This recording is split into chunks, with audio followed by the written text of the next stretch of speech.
أعوذ بالله من الشيطان الرجيم. بسم الله الرحمن الرحيم. ألف لام ميم.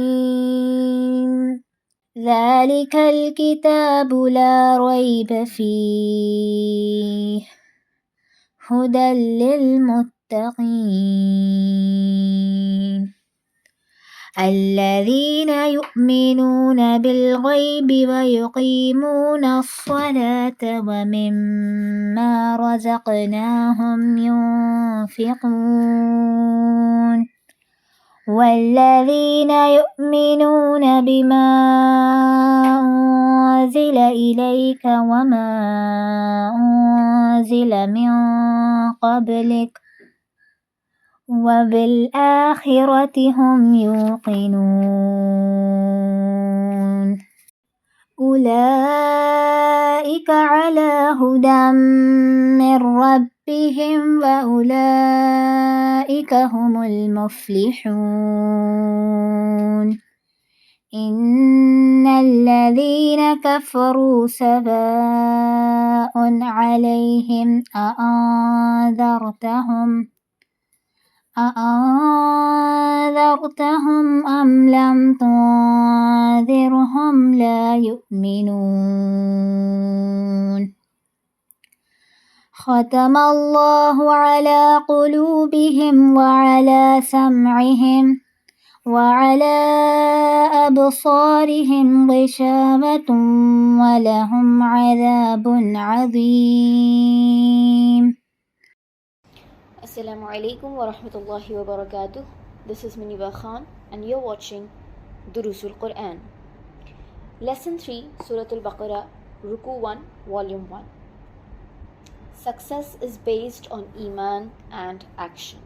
Translation: Alif Lam Mim. This is the book Qur'an, about which there is no doubt, a guidance for the God-fearing who believe in the unseen, establish prayer and spend out of what we have provided for them, and who believe in what has been revealed to you and what has been revealed before you, and they have faith in the hereafter. They are on guidance from their Lord and they are successful. Indeed, those who disbelieve, it is all the same for them, whether you warn them or not. They will not believe. Allah has sealed their hearts and their hearing, and their sight is covered, and for them there will be a great punishment.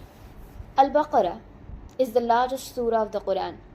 This is a Madani surah, that is, it was revealed after the migration to Medina. However, the Prophet ﷺ has placed it in the second place in the Quranic sequence with the knowledge of Allah. That means it's a divine sequence.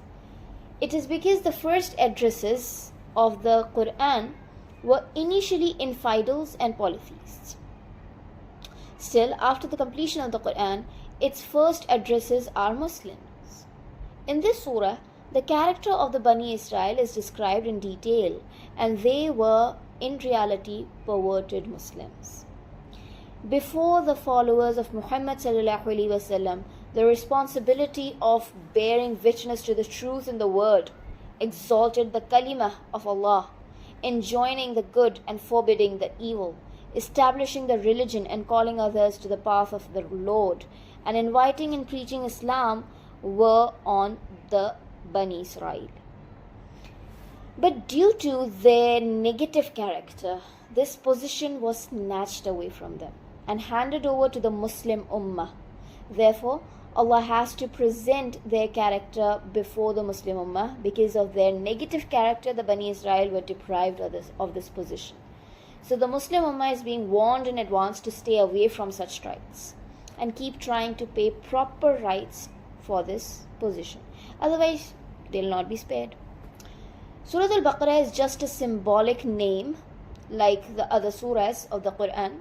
Baqarah, that is the cow, is not its title, but the cow is mentioned in one place. That is why it was named so.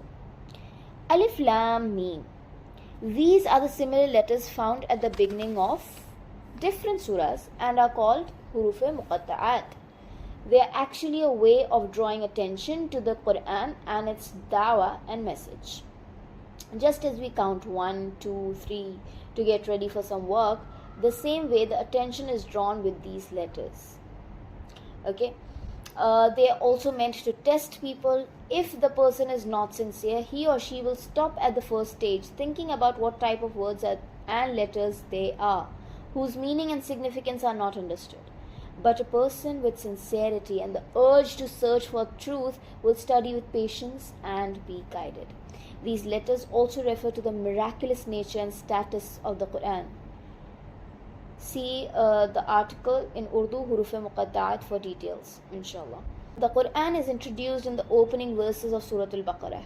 In the context of what and how the Quran presents itself, refer to the other book of the same author, that's Maulana Muhammad Sulaiman Qasmi, that is in Urdu, Quran apni ayat ki roshni mein. Next verse and the starting part of it is Dhalikal Kitabu. The first thing that was said regarding the introduction is that this is that book, revealed to several prophets alayhi salam in different languages at various times and under different names. It is the same book that has been predicted in previous books. One of the meanings of using the phrase that book instead of this book is that it is indeed a great book. For example, it is said that he is that person whose generosity is talked about, in the world. He is that wrestler who can beat Rustam. In other words, this is that book whose greatness is such that there is no doubt that Allah has revealed it. Okay, so this is the kind of a word used, Dhalika, which means that, which signifies the importance of Al-Kitab. Next phrase of like in the same ayah, it is La Rayba Fih. The second statement in the series of introductions is that it is undoubtedly from Allah. In addition, it does not contain any teachings that can be doubted or not based upon the truth or which is not supported by pieces of evidence. Next is Hudal lil Muttaqeen. The third statement in this context is that it is a guide for those who fear their fate and are worried about their thoughts and deeds. That is to say, this book is not a book of science and arts in the world, but its subject is human in the sense of what and where his guidance and misguidance lie. It is in fact a guidebook for all human beings. Point number 1, the first verse refers to the miraculous glory of the Quran. Point number 2, its introduction spreads across all three parts of the second verse. Okay. Then in verse 2 and 3, the attributes of those who benefit from the Quran are described as follows. Okay. So the first benefit is if a person does not believe in Allah and does not study the Quran sincerely with the fear of Allah and worrying about the hereafter, or ignores the invitation of the Quran, they will not be able to get guidance from the Quran. It has been stated in the introduction of the Quran itself. This is what the Quran calls taqwa, piety, righteousness, God-fearing in its language. Second statement, quality or benefit we can say that comes is, another attribute for benefiting from the Quran is to acknowledge the unseen truths that the Quran states. It should not apply any conditions of touching, tasting, smelling, seeing and hearing their voices with his own ears to accept the truth. He should not limit to judging and evaluating as per his own intellectual standards, because human senses, whether outward or inward, are in any case limited, and the knowledge of facts can only come from the infinite being. Therefore, it is necessary to acknowledge them. For example, Allah Almighty exists. His attributes include revelation, prophethood, angels, the hereafter, and their details. It is mandatory to accept them. The Quran interprets it as Iman bil ghaib, believe in the unseen. The third attribute is that A person should not only be a master of words and speech but also be ready to act, worship, and obey Allah Almighty. They should be determined and motivated to adopt their whole life as per Allah's guidance. The Quran interprets it as iqamatus salah, establishing the prayer.